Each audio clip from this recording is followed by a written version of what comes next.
Okay, what's up guys? So in the last video, I dealt with the player attacks as well as the gun, and I also coded it so that if the player shoots an enemy, the enemy disappears. So for this video, I just want to make one adjustment to the previous video, and then after that, I want to show you how to code one enemy, and then I'll also add collisions for the player's sword and as well as the punching and kicking. Okay. Okay, I'm going to create a reticle just to get it over with. I might as well just do it now. So I'm going to go into the content folder. I'm going to right click. Oops.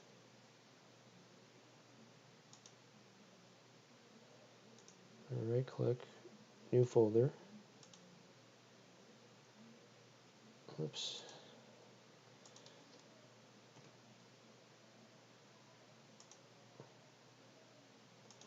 I'm going to do it. Sorry.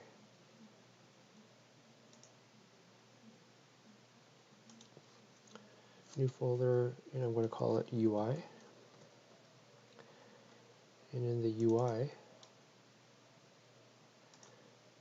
I'm going to go to the user interface and create a widget blueprint. Select user widget. I'll call this crosshair underscore WBP. Then I'll open it up. So a widget is anything that has to do with like interface design, whether it's like the menu buttons or like the health bar or the ammo bar, the points, coins collected, anything that has to do with like the graphical interface. It's usually dealt with in the widget blueprint. So the first thing I need to add is canvas panel. Oops.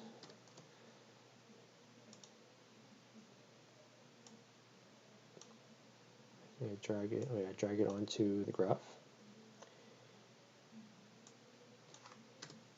And in the canvas here, I'm gonna do is add an image. I'm gonna click on anchors, and I'm gonna set the anchor to the center, so it's at the center of the canvas panel. The size of the image, I want to make it nice and small, so maybe like 10 by 10. Make it a little bit bigger. I'll make it 15 by 15.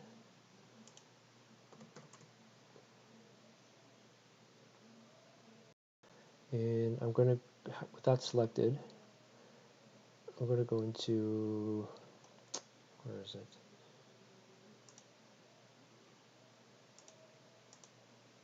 I want to select the underbrush. I'm going to go to image, and I'm going to look for anything that's a circle. I didn't prepare any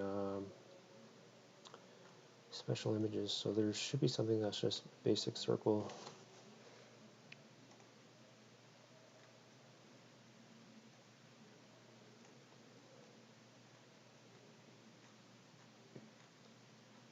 A nice bold color should be like just a pure white. That's not even showing up.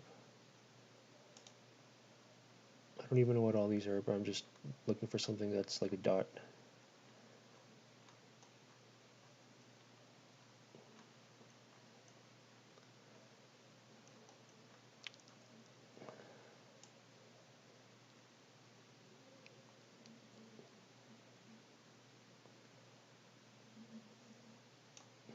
I'm just going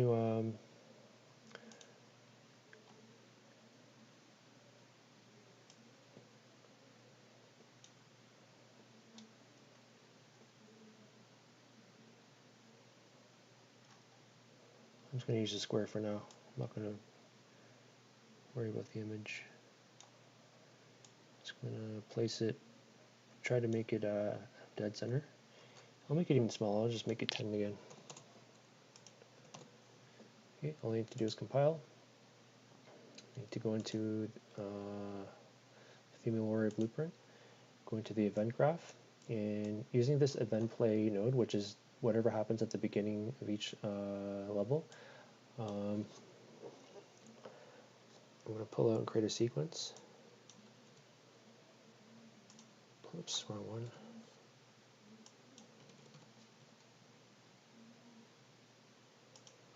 And then I'm going to create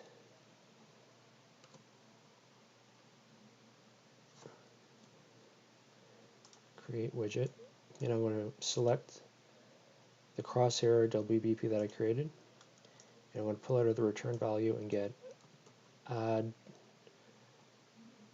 to viewport. So as soon as the level plays, it's going to add the crosshair to the viewport. Okay, so with that done, I'm going to press compile. I'm going to quickly save all.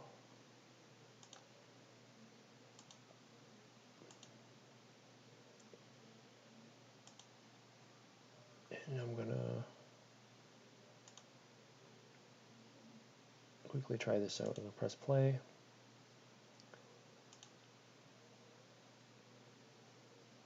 So as you can see, there's like a little square in the middle. So if I equip the gun and I fire, it does nothing. If I fire just outside of the enemy character, it does nothing. But if that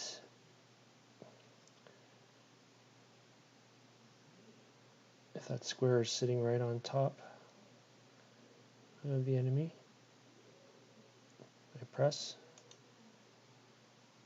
then it disappears.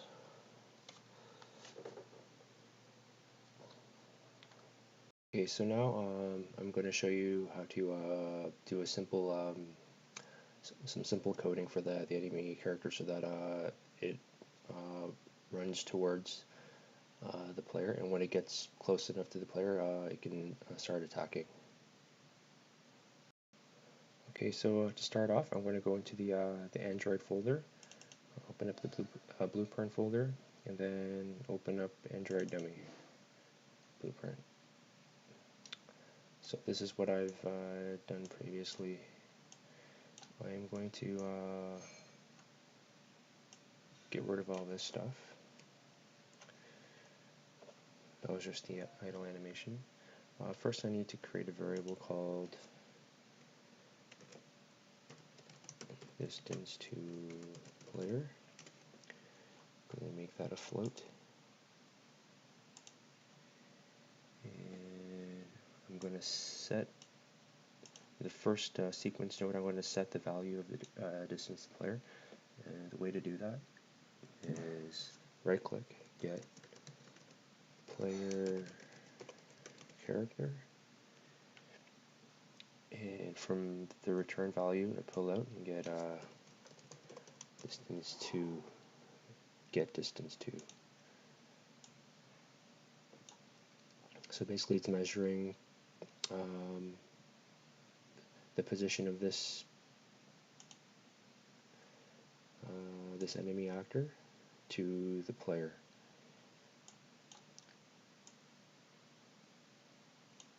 Because it's attached to the tick, it's constantly doing it. It's constantly, I guess, keeping a note of what the distance is between this actor as well as the player. Okay, so the next thing is I'm going to get it so that this actor is constantly rotating towards the player. So I'm going to get set actor rotation. And I'm going to get a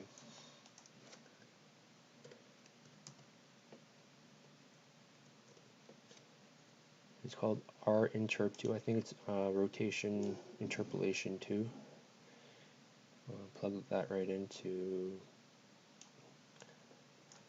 the set actor rotation, but I have a whole bunch of inputs that I have to add. First I'll get the get world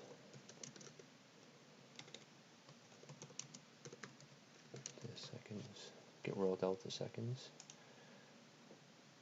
That has to be plugged into the delta time.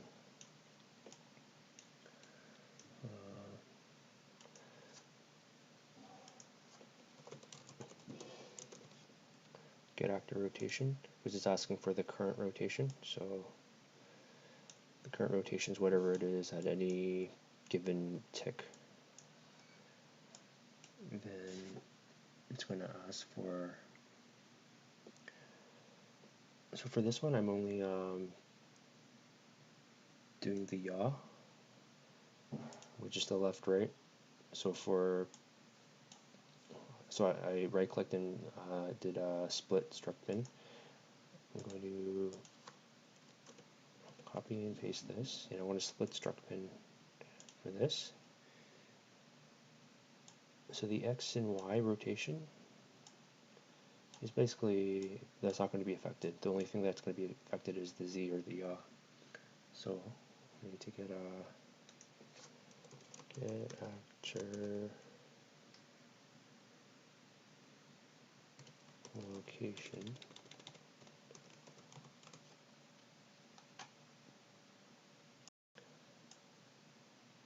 And I want to get the find, pull out, I want to get the find a look at rotation.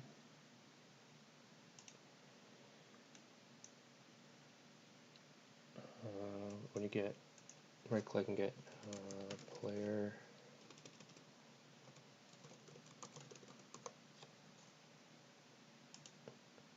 character. I'll grab the, from the player character, I'll get the, I'll reference the capsule. Capsule. I'll get the world location of that.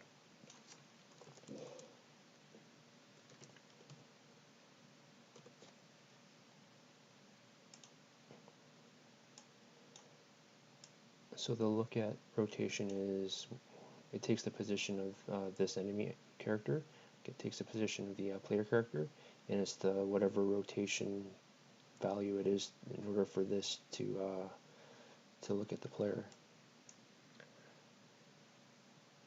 And from the find look at rotation, I'm going to split struct bin, then I'm going to plug in the Z.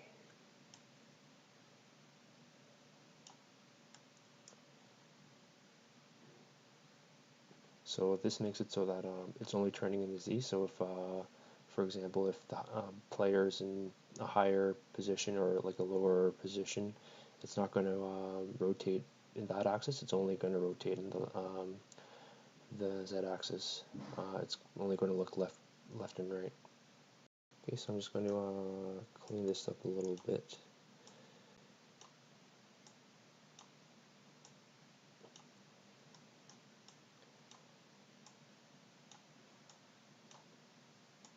Okay, so I'll give this, it's asking for an interpolation speed. I'll give it 10. See how that looks for now. The next thing I need to do, I need to pull out and get actor location. Oh, sorry. Not get actor location, set actor location. Location. And for this one, I need a V insert 2. So it's vector interpolation 2.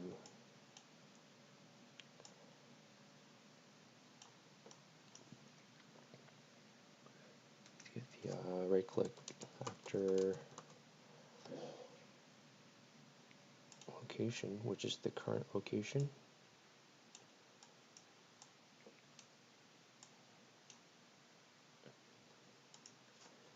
Get delta. Oops. Get world delta seconds.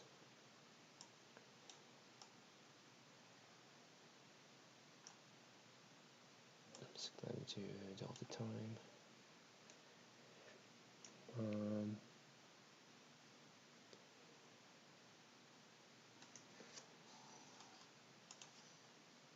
Let's grab the capsule, the forward vector. So because it's constantly, with this part here, it's constantly rotating to the player, the forward vector is always going to be pointing towards the player. So I want to get that forward vector, and I'm going to times it. Because the vectors are initially only one, I need to give it a certain length. So I'm going to times. So you just type in the star, which is Shift 8, and I'm going to right click one of the inputs and change it to a float. And I'll give it a value of 20. So it's going to forward vector basically 20, like the amount of 20 over each bit of time. So I'm going to take the location, I'm going to get an add, I'm going to plug that in.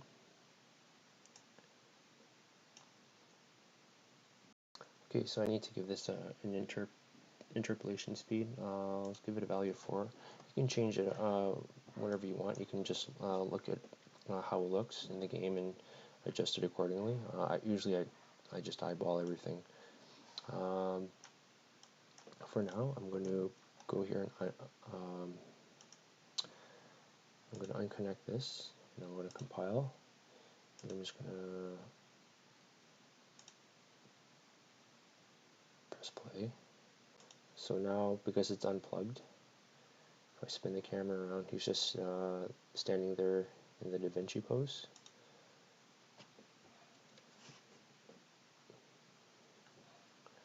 And now if I plug this in and then compile, he should constantly rotate towards me and move towards me.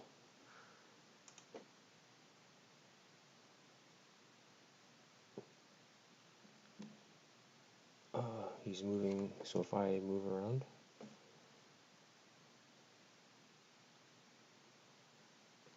oops, he's constantly moving towards me, constantly rotating to me. The only problem is he's facing in the wrong direction.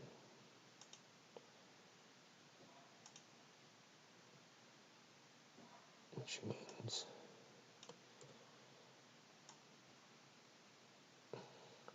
I was right before. I should have rotated it 90 degrees. If I play now,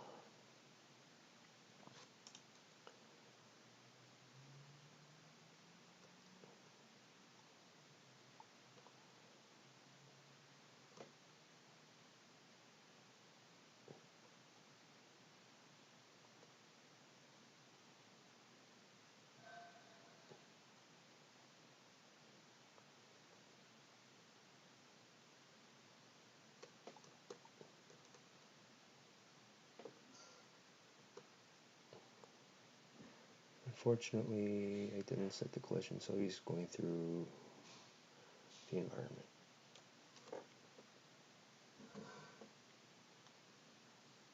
Okay, so to prevent the enemy from going through walls, I'm going to go into the enemy blueprint, and I'm going to select the capsule.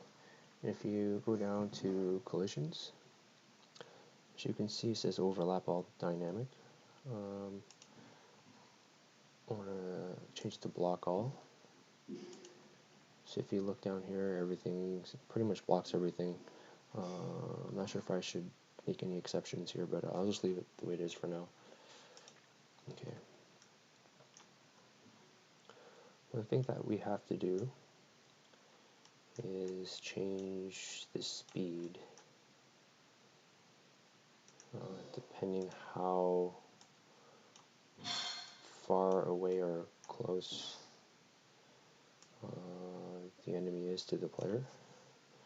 So I'm going to create another sequence. I'll create branch. Get the distance to player that we created earlier. Up here I created distance to player. If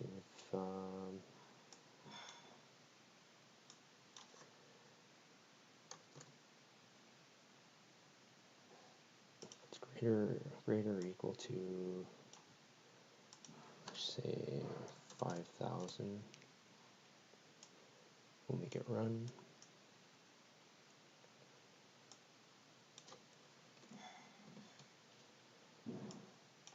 If it's smaller than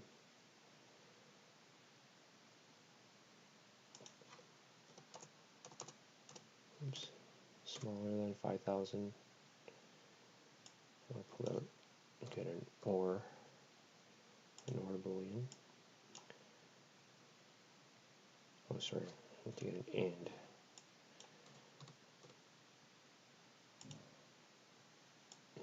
And is greater or equal to,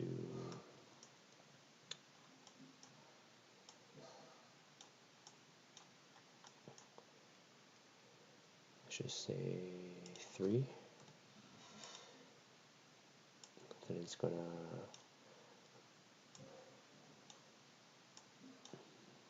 walk. To plug that in, whoops.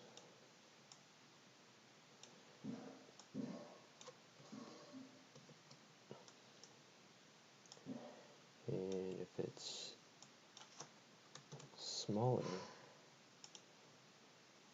than 3, it's going to stand idle, and it's going to stand still in front of the character, and it's going to attack. Okay, so I'm actually going to change the distance. Get something smaller for now because the level is really small, like 50. And so if it's greater than 50, it runs. If it's smaller than 50 but greater than 3, it's going to walk.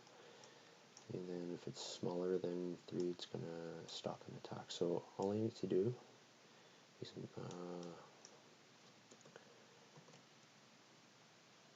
make copies of this. So if it's greater than 50, it's going to run. So all I need to do for the interp, I can change either this value or this value. I'll change the interp. I'll change it to, like, I don't know what this is going to look like. I'll just make it 10. So when it's walking, I'll leave it at 4. And when it's less than 3 distance, then I'll make it 0.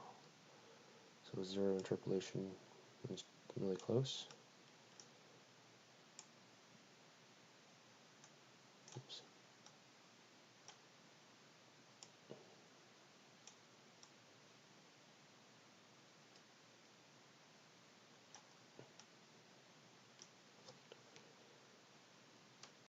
Okay, I'm just going to compile. And I'm just going to see what that looks like, but before I do, I'm going to grab the enemy and move him back. Whoops.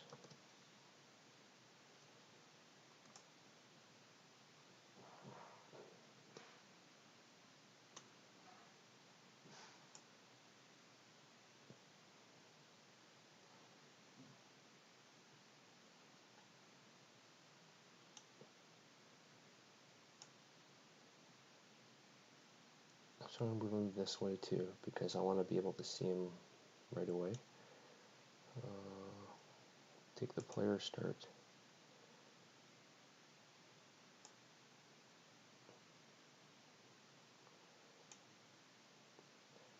So that way, if I press play, I can see him right away. He's moving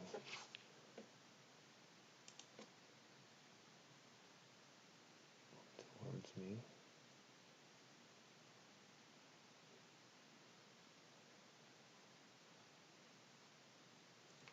actually go in here.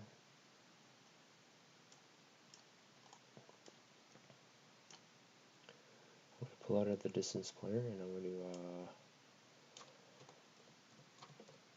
print string, compile. I just want to make sure he's greater than 50 units away from me, which is the running distance. Nope.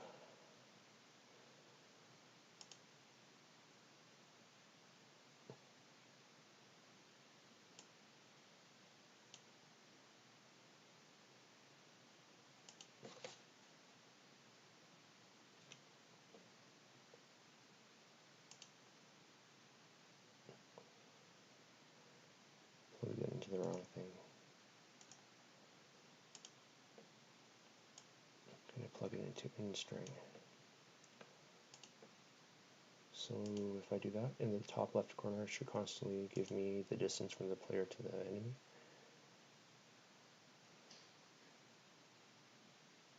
It's giving me 0. I don't know why.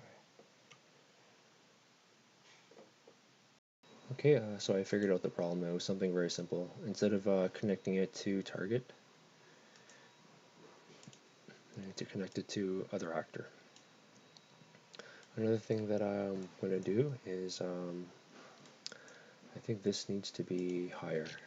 So just say 300.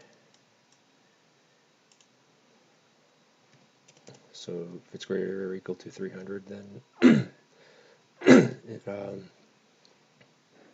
it runs. If it's smaller than 300 but greater than a smaller value, I'm going to make this higher too. I'm going to make it like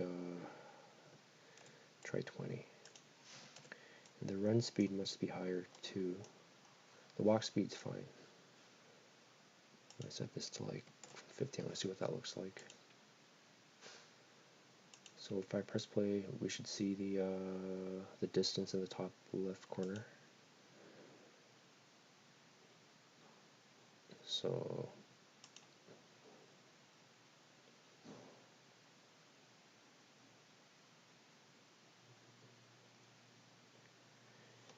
he's running towards me.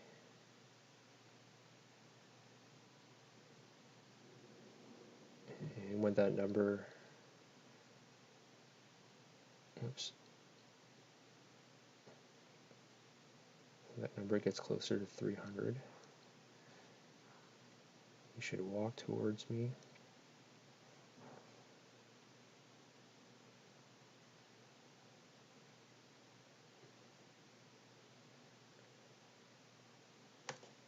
Okay, those values are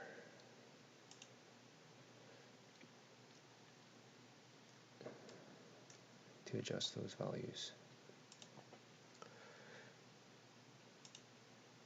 I'm going to make the run distance 1,000.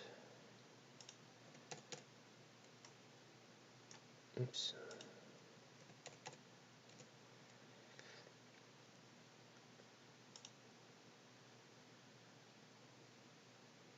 And I'll make this try 50.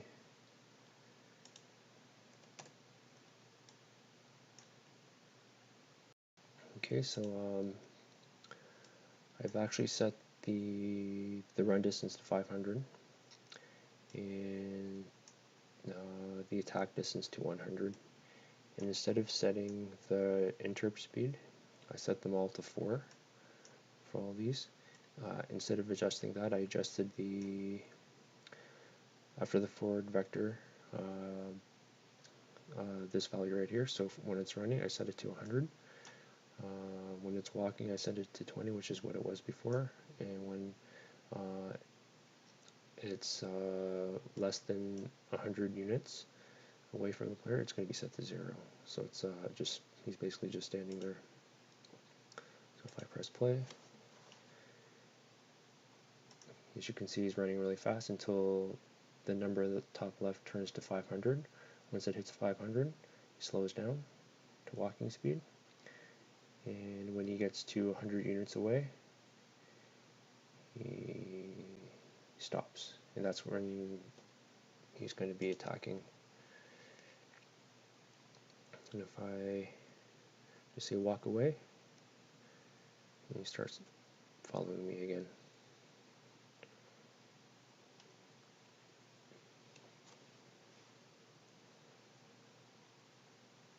Okay, now that the movement and speed is okay, I'm going to implement some of the animations. So if the distance to the player is greater than 500, he's running. So I'm going to pull out of here and turn this into a sequence.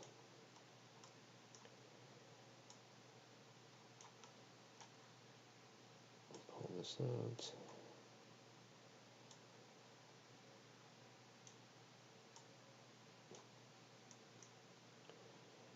And I'm going to do a do once. Oops.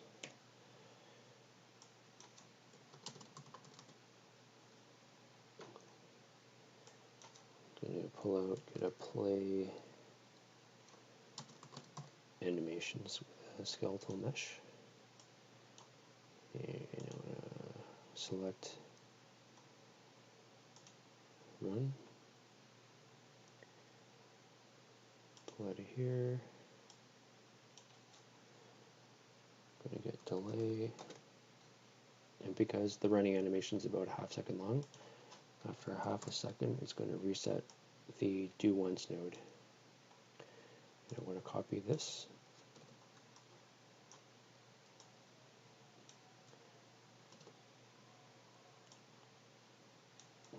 Actually, I'm going to move all this down. Oops.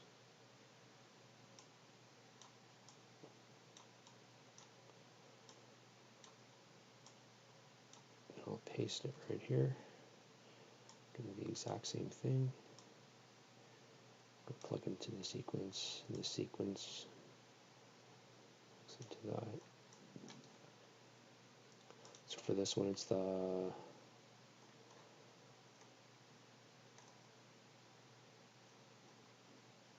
walk animation, and that's 1 second long, so I'm going to change this value to 1 second.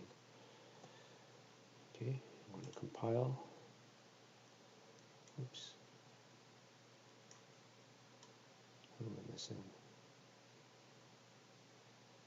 Oh, I forgot the skeletal mesh.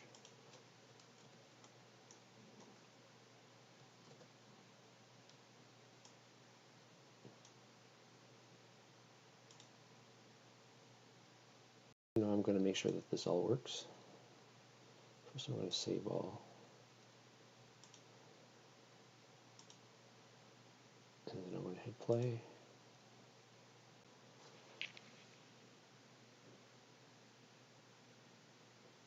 So it's the running animation while he's running. When he gets close enough, he walks. And I'm going to also, he looks like he's floating, so I'm going to adjust the height. Back in here, pick right view. I don't know why.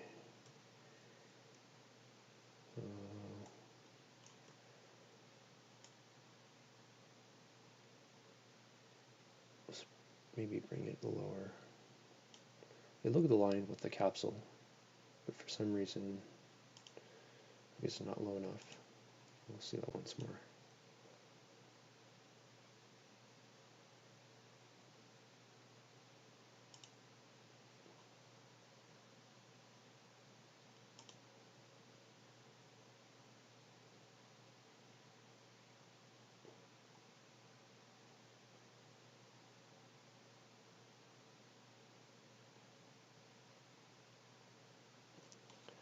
That animation looks bad.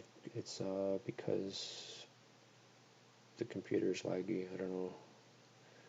It looks fine if it's running smoothly, but oh well. I'm going to implement some attack animations when he's close to the player.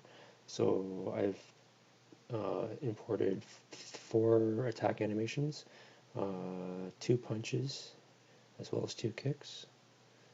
So when I go back into the blueprint, when I go to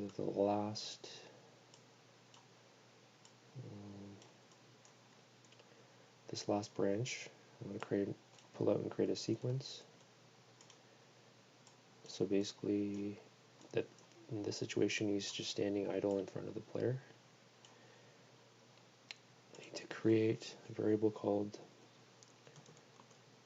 which attack. It's going to be a float, compile, default value is going to be 1. So I'm going to pull out if which attack equals, oops, it equals 1. Then I'm going to pull out, create a sequence. Immediately I'm going to set that value to 2. Then I'm going to play animation, skeletal mesh. This one's going to be haymaker left. And what I'm going to do is I'm going to copy this whole thing and paste it 4 times, or 3 times. So if this which attack is false, if it's not equal to 1, it's going to check if it's equal to 2. If it's not equal to 2, it's going to check if it's equal to 3. If it's not equal to 3, it's going to check if it's equal to 4.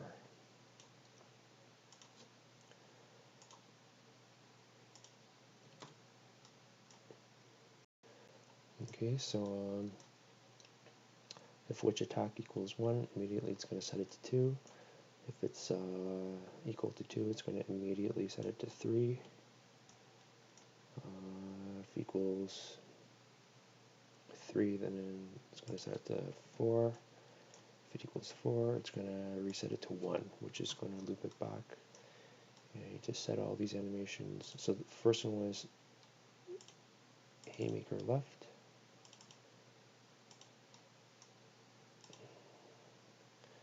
Second one's going to be haymaker right.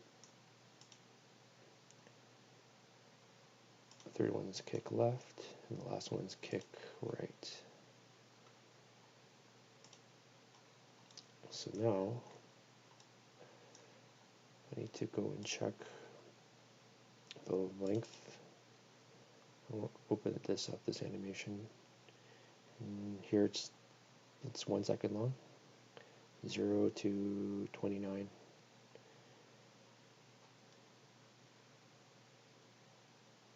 if I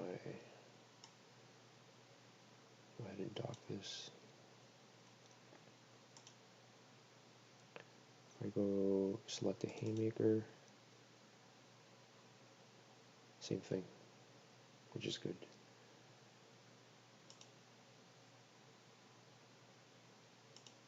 So what I need to do is I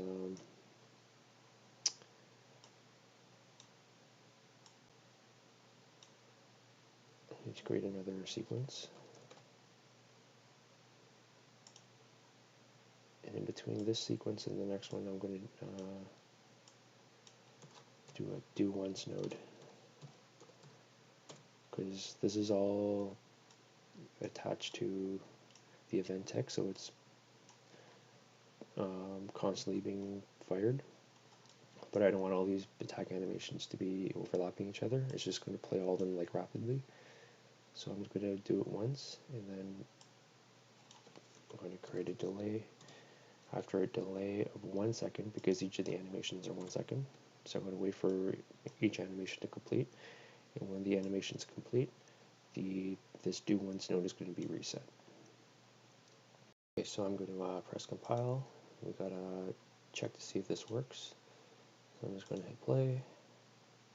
And all there's left to do is just to sit back and see if this guy attacks me.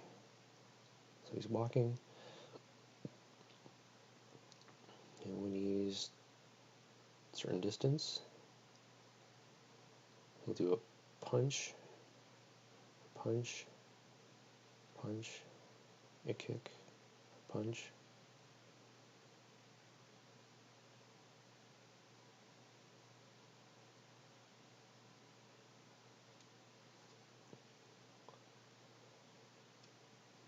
that doesn't look super awesome, but it's okay. It gets the point across.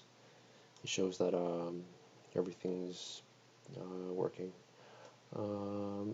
Yeah, I think I'm going to cut it off here. This is probably long enough for one tutorial. But so for the next video, I'm going to do more enemy stuff. I'll probably do the sword animations. I'm going to probably do a projectile for the shooter android. And I'll also implement some collision so that whenever the android is swinging the sword or the player swinging the sword or punching or kicking, it deals some damage because that hasn't been implemented yet. So thanks for watching, and I'll see you in the next video.